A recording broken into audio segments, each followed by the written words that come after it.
final main topic today. And our final main topic today gets submitted to us from Jramz, who writes, "Hey, John. With Lord Feige confirming a fifth Avengers movie, it got me thinking, who would direct this? Obviously, the Russo brothers are done at Marvel for now. Should Marvel turn to an already established director like Reed Coogler, you mean like Reed, Coogler, or Wattiti? Or should they go to someone new? Who would you want preciously helming the next Avengers film?" All right, thanks a lot for the question, man. And yes, Kevin Feige has pretty much all but confirmed that Avengers 5 is coming. He was talking about Avengers 5 the other day and what the makeup of the team would look like and all that kind of stuff. And we discussed that here on the show. But what nobody has been talking about is that all-important decision of who ends up directing an Avengers 5. Now, you bring up a couple of great names that I think would be very, very strong contenders. You bring up guys like Peyton Reed. What I think this dude did on the Ant-Man movies is nothing short of phenomenal. Because come on, what a stupid idea, making an Ant-Man movie. Really? I mean, come on, it's pretty lame. And yet he stepped in and he made what I thought was one of the more wonderfully entertaining of the MCU films. I love Ant-Man. I didn't love Ant-Man 2 as much, but I still quite appreciated Ant-Man 2. I love this franchise. He could bring a really fun sensibility to it. Then you go to a different sort of a feel, and you go to a Ryan Coogler, the Fruitvale Station director, the Creed director, You go to a guy like that to do an Avengers kind of movie, and that can't help but get you a bit excited as well. Now, of course, he's a little busy right now working on Black Panther 2, but still, something like that, a very different Avengers than what we get from Peyton Reed, but both amazing and awesome. Well, then there's Taika Waititi, who just blew the doors off for everybody with Thor Ragnarok and got everybody excited with Thor Ragnarok. Of course, now he's coming back to do Thor, Love and Thunder? Love and Thunder, Thor Love and Thunder coming, and that's got to be a nice option as well. And these are all good names, and I'll tell you what, if any of these guys got mentioned that they are going to be directing Avengers 5, I'll tell you what, I know a lot of you guys, will be very happy. Now, of course, it could be another person altogether, and that's probably the likelihood. But I'll tell you who I think is going to direct this film. And it's not going to surprise you who my pick is. But I'll tell you who I think is going to direct this film. That's Joss Whedon.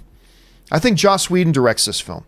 Now, I've been saying for a while, when the question came up, when James Gunn was still fired from Disney, the question came up, who's going to direct the next Guardians of the Galaxy? And one of the names that I threw out there is Joss Whedon. Now, obviously, it's going to be James Gunn himself. But let me list the exact same reasons why I think there's a good, strong possibility. I have no insider information, just to be clear. This is just me speculating as a fan. But the reasons I thought it was possible he could do Guardians 3 are the same reasons I think he could do Avengers 5. That is this. Number one, he's the guy he kind of established what the DNA and what the identity of the MCU is with what I still consider to be the greatest comic book movie of all time with the first Avengers. And then he did the second one.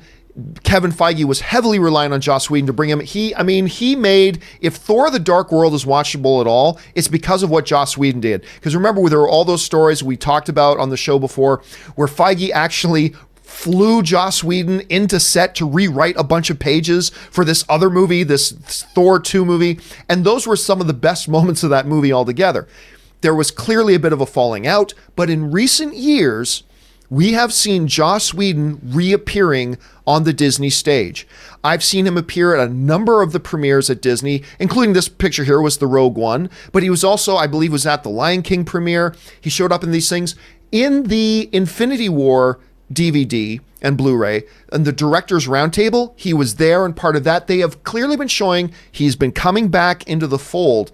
And I believe if they're going to look to anybody to direct an Avengers 5, Rob, I think it's going to be this guy. I think it would be Joss Whedon. Now, it can clearly be many others. There are a lot of other possibilities here for sure. We talked about a few of the other names.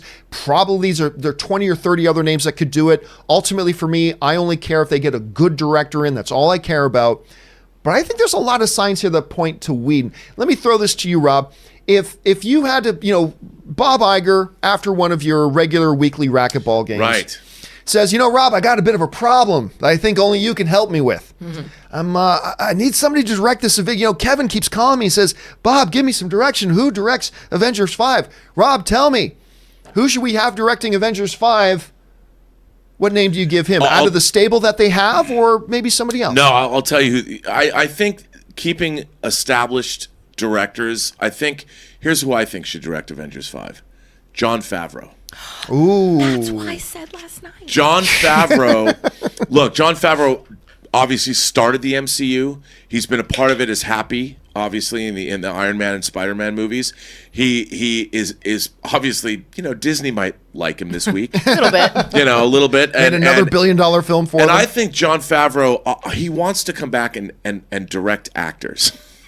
I mean, he's been directing actors, but I think he wants to leave the motion capture stage.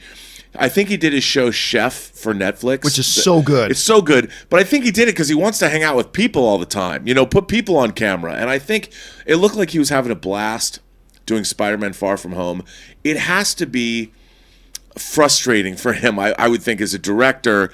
I think he wants to come back in and do an Avengers movie. And if Favreau comes back to the MCU, doing an Avengers movie is pretty much the only way he could come back. He's got to go big. He's got to do something large. And I would like to see that. I would like to see him come back and do an Avengers movie. He's obviously been an executive producer on them, but I think Favreau could come back in, and of course he's a Disney favorite. I mean, and look, it's not just that stuff that's keeping plugged in with the Disney family. Obviously, Jungle Book made them tons of money. Lion King making them tons of money right now. He was a character in Solo, a Star Wars story, which I still hate the title of that. He is, of course, the showrunner, the main guy behind The Mandalorian. So he is deeply embedded in the Disney family. He is one of the favorite sons there. That's a great pick. Aaron, who do you think it's going to be? Well, I too, as soon as I read that, I went, well, Jon Favreau is the clear choice, and what a lovely throwback and bringing everything full circle. I wish there was a world in which we could do a crossover and bring Patty Jenkins from DC and have her do it. She would do. I mean, she's great. Yeah, I think Patty Jenkins is fantastic. I mean, is that a possibility, or as a director, are you kind of stuck into is she stuck in the DC world and would not be able to make that transition? Well, the answer to that question right now is James Gunn. James Gunn, as we speak, is developing Warner Brothers DC's Suicide Squad 2, and then he immediately is coming back to do Guardians of the Galaxy 3. Well, then there you go. Patty Jenkins is my vote. I've also got a total left field candidate, somebody that I would love to see do it, that comes out of, he's never done a comic book movie. I don't know if he ever would do a comic book movie, but only because I would love to see Steven Soderbergh. Really? It's a comic book movie. Do an Ocean's 11 take. The new Avengers movie's got to be different.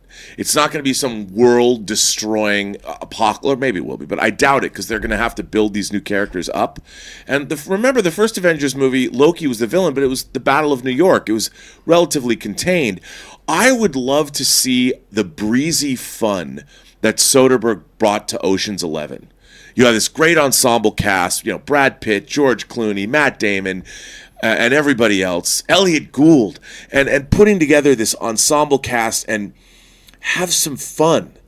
Take away the world destroying, or universe, half the universe is destroyed, but inject some real just character interplay, like the dinner scene in Age of Ultron, but brought to the whole movie. I mean, it can still be, you can have Galactus, or people can destroy the world, but bring a breeziness to it that is not so maybe self-important. But that only works depending on the script. Yep. I love Soderbergh, but when I think of Soderbergh, I don't think of Ocean's 11. I think of Sex, Lies, and Videotape. Right. And so when given the right script, I think he can do great work.